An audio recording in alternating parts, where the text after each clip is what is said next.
ಸಿಂಹರಾಶಿ ಮನೆಯ ಸದಸ್ಯರಿಗೆ ಅಧ್ಯಾತ್ಮದ ಬಗ್ಗೆ ಹಾಗೆ ಧಾರ್ಮಿಕ ವಿಚಾರಗಳ ಬಗ್ಗೆ ತಿಳುವಳಿಕೆಯನ್ನು ಹೇಳಬೇಕು. ತುಂಬ ಬಲವಂತವಾಗಿ ಯಾರನ್ನೂ ಕೂಡ ಒಪ್ಪಿಸಬೇಕಾದಂತಹ ಪ್ರಮೇಯ ಇಲ್ಲ. ಇದು ಅವರವರ ವೈಯಕ್ತಿಕವಾದಂತಹ ನಂಬಿಕೆ. ಆದರೆ ಇಲ್ಲಿ ಅಪನಂಬಿಕೆಯಾಗಲಿ ಮೂಢನಂಬಿಕೆಯಾಗಲಿ ಬೇಡ.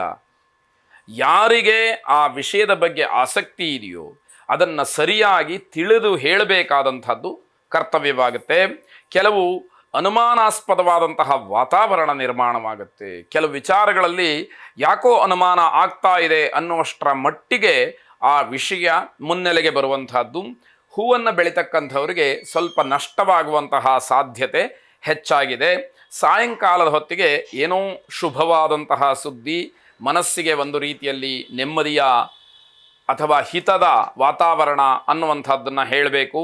ಪ್ರಾಯೋಗಿಕವಾದಂತಹ ಕೆಲಸಕ್ಕೆ ಆದ್ಯತೆ ನೀಡಿ. ಇದರ ಅರ್ಥ ಕೇವಲ ಬರೀ ಬಾಯಲ್ಲಿ ಮಾತಾಡುವಂಥದ್ದು, ನಾನು ಹಾಗೆ ಹೀಗೆ ಅಂತ ಹೇಳ್ಕೊಳ್ಳುವಂಥದ್ದು ಬೇಡ.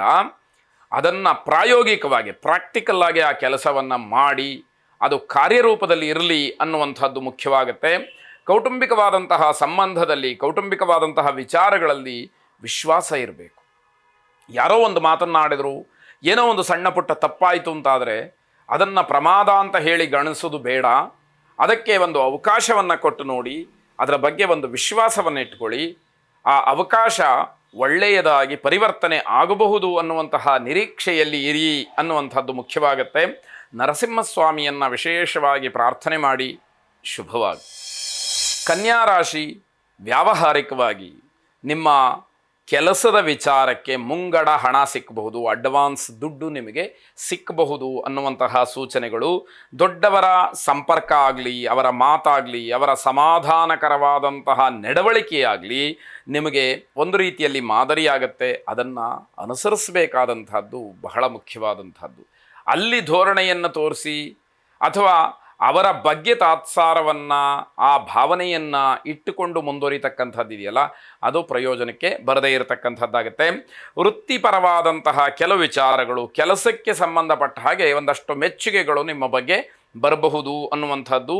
ನಿರೀಕ್ಷೆ ಮಾಡಿದಂತಹ ಕೆಲವು ವಿಚಾರಗಳಲ್ಲಿ ಸಂಪೂರ್ಣವಾದಂತಹ ಸಹಾಯ, ಭರವಸೆ ಇದೆರಡೂ ಕೂಡ ಸಿಕ್ಕುವಂಥದ್ದಾಗುತ್ತೆ. ನಿಮ್ಮ ದೌರ್ಬಲ್ಯಗಳೇನಿದೆ ಅದು ನಿಯಂತ್ರಣದಲ್ಲಿರಲಿ. ಯಾರೋ ಏನೋ ಪ್ರಶ್ನೆ ಕೇಳಿದರೆ ತತ್ಕ್ಷಣದಲ್ಲಿ ಸಿಟ್ಟು ಮಾಡಿಕೊಳ್ಳುವಂಥದ್ದು ಅಥವಾ ಅದಕ್ಕೆ ಏನೋ ವಿರುದ್ಧವಾದಂತಹ ಮಾತುಗಳನ್ನು ಹೇಳ್ತಕ್ಕಂಥದ್ದು ಅಥವಾ ನಾನು ಹೇಳಿದ್ದೇ ನಡೀಬೇಕು, ಆಗಬೇಕು ಅಂತಕ್ಕಂತಹ ಮಂಡುತನವು ಇದ್ಯಾವುದೂ ಕೂಡ ಬೇಡ ಅಂತ ಅರ್ಥ. ವಿನಾಕಾರಣ ಬೇರೆಯವರ ಜೊತೆಯಲ್ಲಿ ನಿಷ್ಠುರವನ್ನು ಮಾಡಿಕೊಳ್ಬೇಡಿ. ಏನಾದರೂ ಉಪಯೋಗ ಆದರೆ ನೀವು ವಾದ ಮಾಡಿದ್ದಕ್ಕೆ, ಚರ್ಚೆ ಮಾಡಿದ್ದಕ್ಕೆ ಅಥವಾ ಏನೋ ಒಂದು ಜಗಳ ಮಾಡಿದ್ದಕ್ಕೆ ಅರ್ಥ ಇರುತ್ತೆ. ಯಾವುದೂ ಅನುಕೂಲ ಇಲ್ಲ ಅಂತಾದಾಗ ಯಾರ ಜೊತೆಯಲ್ಲೂ ಕೂಡ ನಿಷ್ಠುರ ಅಂತಕ್ಕಂಥದ್ದು ಬೇಡ. ಮಹಾಗಣಪತಿಯನ್ನು ವಿಶೇಷವಾಗಿ ಪ್ರಾರ್ಥನೆ ಮಾಡಿ. ಆ ಗಣಪತಿಯ ಅನುಗ್ರಹದಿಂದ ನಿಮ್ಮೆಲ್ಲ ಕೆಲಸಗಳು ನಿರ್ವಿಘ್ನವಾಗಿ ನಡೀಲಿ. ಶುಭವಾಗಿ. ತುಲಾರಾಶಿ ಬಡ್ಡಿ ವ್ಯವಹಾರವನ್ನು ಮಾಡ್ತಕ್ಕಂಥವ್ರಿಗೆ, ಹಣಕಾಸಿನ ವಿಚಾರದಲ್ಲಿ ವ್ಯವಹಾರವನ್ನು ಹೆಚ್ಚಾಗಿ ಇಟ್ಟುಕೊಂಡಿರತಕ್ಕಂಥವ್ರಿಗೆ ನಷ್ಟವಾಗ್ತಕ್ಕಂಥದ್ದು, ಹಿನ್ನಡೆಯಾಗುವಂತಹ ಸೂಚನೆಗಳು ಹೆಚ್ಚಾಗಿ ಕಾಣ್ತಾ ಇದೆ. ಹಾಗಾಗಿ ಕಾನೂನಿನ ಚೌಕಟ್ಟಿನಲ್ಲಿ ನಿಮ್ಮ ಕರ್ತವ್ಯವನ್ನು ನಿರ್ವಹಿಸಿ ಅನ್ನುವಂಥದ್ದು ಎಚ್ಚರಿಕೆ. ಮನೆಯ ಅಗತ್ಯ ವಸ್ತುಗಳ ಖರೀದಿಯನ್ನು ಮಾಡ್ತಕ್ಕಂಥದ್ದು ಹೆಚ್ಚು ಹಣದ ಖರ್ಚಿಗೆ ಒಂದು ದಾರಿಯಾಗುತ್ತೆ, ಕಾರಣವಾಗುತ್ತೆ ಅಂತಕ್ಕಂಥದ್ದು. ಇವತ್ತೇ ಆ ವಸ್ತುವನ್ನು ತಂದು ಬಿಡಬೇಕು ಅಂತಕ್ಕಂತಹ ಒಂದು ನಿಶ್ಚಯ ಅಥವಾ ಹಠ, ಅಲ್ಲಿಗೆ ಅದು ನಿಮ್ಮ ಹಣಕ್ಕೆ ಹೆಚ್ಚು ಖರ್ಚಿನ ದಾರಿ ಅಂತ ಹೇಳಬೇಕಾದಂಥದ್ದು. ವೃತ್ತಿಪರರಿಗೆ ಹೆಚ್ಚು ಅನುಕೂಲವಾಗ್ತಕ್ಕಂತಹ ದಿವಸ. ಯಾರು ವೃತ್ತಿಯನ್ನು ಅವಲಂಬಿಸ್ಕೊಂಡಿರ್ತೀರಿ ಅಂಥವರಿಗೆ ಅನುಕೂಲವಾಗುವಂಥದ್ದಿದೆ. ಮಕ್ಕಳು ಮತ್ತು ವಿದ್ಯಾರ್ಥಿಗಳು ಇವರನ್ನು ಗೌರವಿಸಬೇಕಾದಂತಹ ದಿವಸ. ಮಕ್ಕಳು ಏನೋ ಒಂದು ಸಲಹೆಯನ್ನು ಕೊಡ್ತಾರೆ, ಅದೇನು ಅವನು ಹೇಳಿದಾನೆ, ಅವನಿಗೆ ಯಾವ ಅನುಭವ, ಈ ರೀತಿಯ ಮಾತುಗಳನ್ನು ಆಡುವ ಬದಲು ಯಾವ ಉದ್ದೇಶದಿಂದ ಆ ಮಾತು ಅವನ ಬಾಯಿಂದ ಬಂದಿದೆ ಅಥವಾ ಆಕೆಯ ಬಾಯಿಂದ ಬಂದಿದೆ ಅನ್ನುವಂಥದ್ದನ್ನು ಗಮನಿಸಬೇಕಾದಂಥದ್ದು.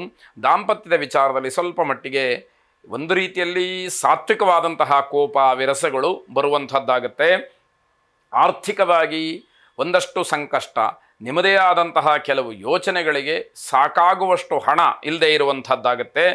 ಐಕ್ಯಮತ್ಯ ಮಂತ್ರವನ್ನು ಶ್ರವಣ ಮಾಡಿ. ಶುಭವಾಗಿ.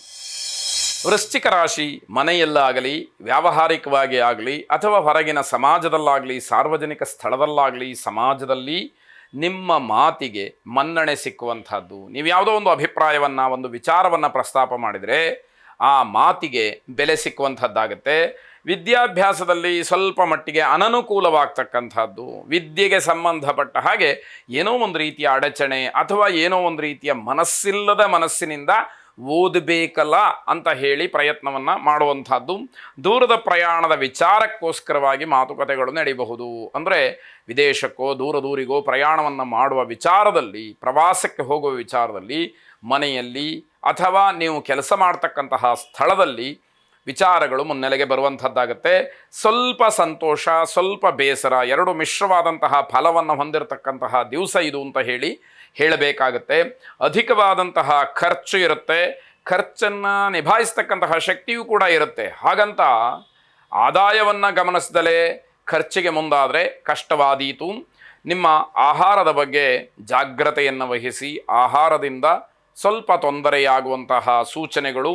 ಸರಸ್ವತಿಯನ್ನು ವಿಶೇಷವಾಗಿ ಆರಾಧನೆ ಮಾಡಿ. ವಿದ್ಯೆಗೆ ಪ್ರತಿಬಂಧಕವಾದಂತಹ ದೋಷಗಳು ನಿವೃತ್ತಿಯಾಗಿ ವಿದ್ಯಾಭ್ಯಾಸದ ಕಡೆ ಗಮನ ಹೆಚ್ಚಾಗಿ ಬರಲಿ. ಶುಭವಾಗಿ.